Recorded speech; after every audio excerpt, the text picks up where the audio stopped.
Hey, it's Lori Wilson, your favorite realtor, aka that realtor with the poof. And today I want to talk to you about the 5 things I wish I would have did before I joined my brokerage.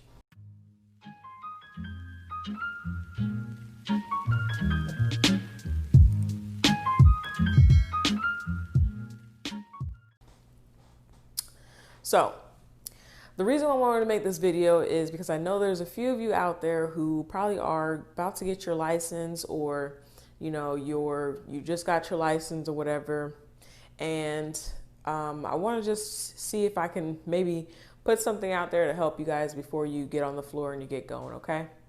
So the first thing I think I would have, yeah, actually I know for a fact I would have did these things. So the first thing is I would have saved up, all the initial costs that I needed to start my real estate business and the 6 months of living expenses, right? Just from the start. And I feel that way just because, like, when I first got my license, I signed up with my brokerage, I believe, like 2 weeks after. And at that time, I didn't have the money to, pay for the MLS or pay for my, Board of Realtors association fee and the brokerage fees, right? So I was able to hang my license with them. However, they gave me like a time limit to where I needed to I had to pay those fees or whatever. So I think I started my job I believe 2 days after I signed on with my brokerage, right? So I signed on like a Wednesday and I started my new job on that Friday. And it was like 3 weeks in, because you have to wait that extra week when you start a new job before you get your paycheck or whatever. So it was 3 weeks in, and I was able to pay the MLS fees and the Board of Realtor fees, right? And I didn't have to pay any fees for the brokerage that month because they had like a little promotion going on where they were signing up agents for free or whatever. So I was good to go. And so pretty much so, I feel like if I would have just taken my time to make sure I had, all that saved up, all that initial startup fee, the MLS and the NAR fees, I would have been good to go, because I had my license held there for like 3 weeks and I wasn't able to do anything. I couldn't do an open house, meaning mainly because I couldn't open the door, right? I didn't have my lockbox set up either. So I had to wait for that. I had to wait the 3 weeks to get that as well. And everything's pretty much electronic open lockbox here. So the only way to do it was to like partner with somebody on an open house and get in, and then hope that they agree to share the leads with me, which I knew that wasn't going to happen. So I wasn't able to do anything. So basically I held my license there for like 3 weeks and I wasn't able to do a damn thing with my license. So that was a mistake on my part. I just wish I would have been a little bit more prepared for it. And I think that would have been better for me. So for those of you out there who, maybe you don't have those fees ready yet, if you don't, take your time, wait until you get those fees set up and ready and set aside, and then go ahead and go, right? And then to talk about waiting on, getting that 6 months saved up. The only reason why I suggest doing that is because if you really want to go full-time with real estate and just put all your focus into that, then I would suggest saving up that money ahead of time and then going full-time with real estate. Now, for me, I took a different route. I did the, full-time employee and realtor, right? And it was just a little bit more complicated for me because not only did I have a full-time job, but I was also a college student. And it was just crazy, right? So, and I'm trying to like run a business. So yeah, I had a lot going on, and on top of that, I live alone. So it was a little bit harder for me to really put money aside and save it, but I try to put away as much as I could. So if you're in a situation right now where, you're about to get your license, you're still living at home, Maybe you're not going to school, you're not working a full-time job or whatever, but you're able to get that money to pursue real estate, then I would say, save up as much as you can before you go. Okay. And the next thing I said, I think I wish I would have did was been more vocal about what I was trying to do. So I wish I would have told more people that, hey, I'm in real estate, I'm about to get my license, or, I just became a realtor or whatever. I wish I would have been more open about it, more vocal about it, I guess to say. Basically, I just told like people that I was close to, so like close family and friends, they knew that I was going to become a realtor and that I just had got my license or whatever. But it just took me a long time to really like start spreading the word. And I'm still working on that right now, unfortunately. But I'm getting to the point where it's like, okay, I know I got to do this, so I'm doing it, right? And I just wish that if I had done it earlier, I just know that if I had done it earlier, then I would have been on a better, path than what I am right now. So just for that's just a piece of advice for you guys out there that if you're about to be at your license, or if you've just gotten it or anything, make sure you're spreading the word about yourself. Don't be a silent agent is what they call it, right? So the third thing I think I wish I would have did was attend more of the free classes that Keller Williams had and they offered, right?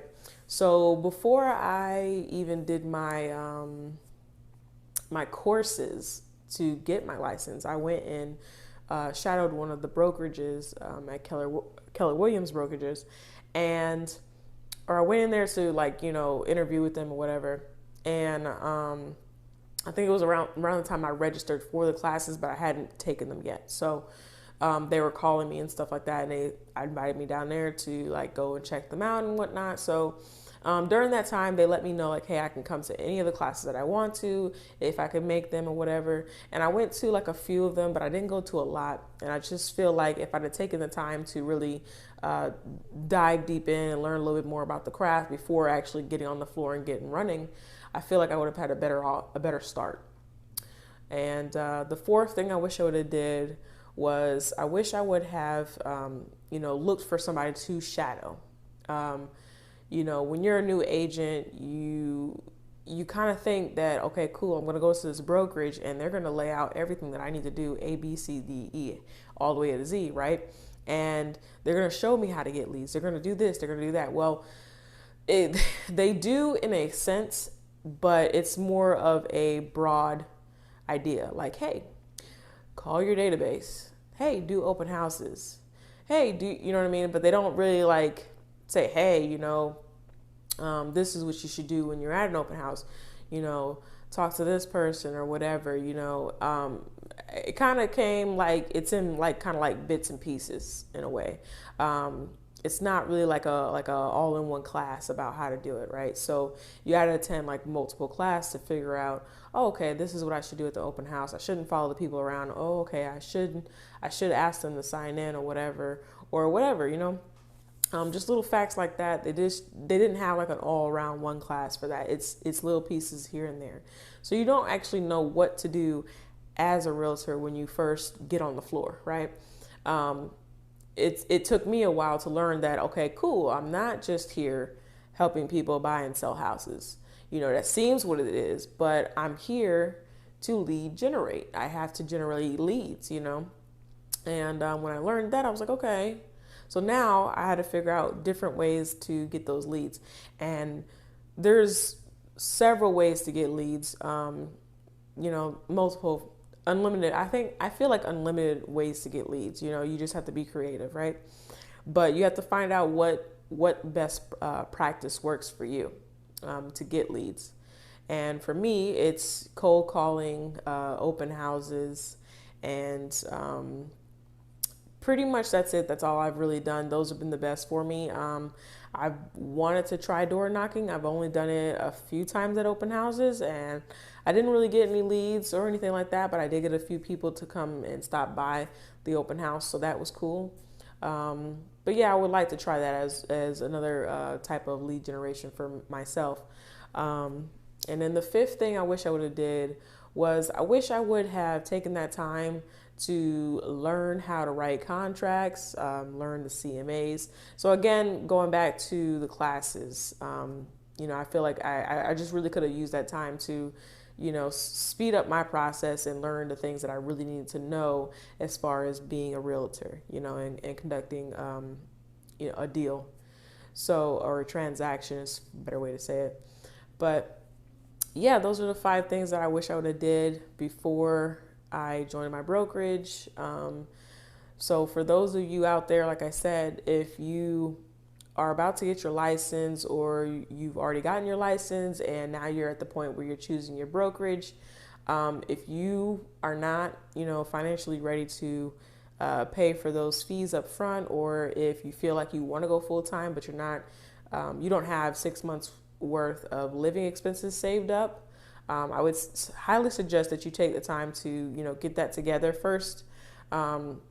Not saying that that's the best way to go about it or the right way to go about it. I mean, the choice is completely up to you. This is just my opinion, right? And maybe it's something that I would have did differently. So, so there's that. That's the main thing I wanted to leave with you guys. Also, take advantage of that time that you have if your brokerage allows you to take classes and learn from them. And, definitely find somebody who can actually walk you through the process or let you come on to a listing presentation or a buyer's consultation with them. Those 3 main things right there, I feel like are very important. And if you're about to, become a realtor, take advantage of those things if you can. For those of you who are, been in the business for longer than a year or 2 or whatever, if you have some advice or anything that you would like to leave down for those new agents or myself even, go ahead and leave them down in the comment section below. And I'd love to hear what you guys think about like some of the things that you wish you would have did before joining your brokerage. Anyway, that is the end of this video, you guys, and your favorite realtor is out, and I'll see you on the next one.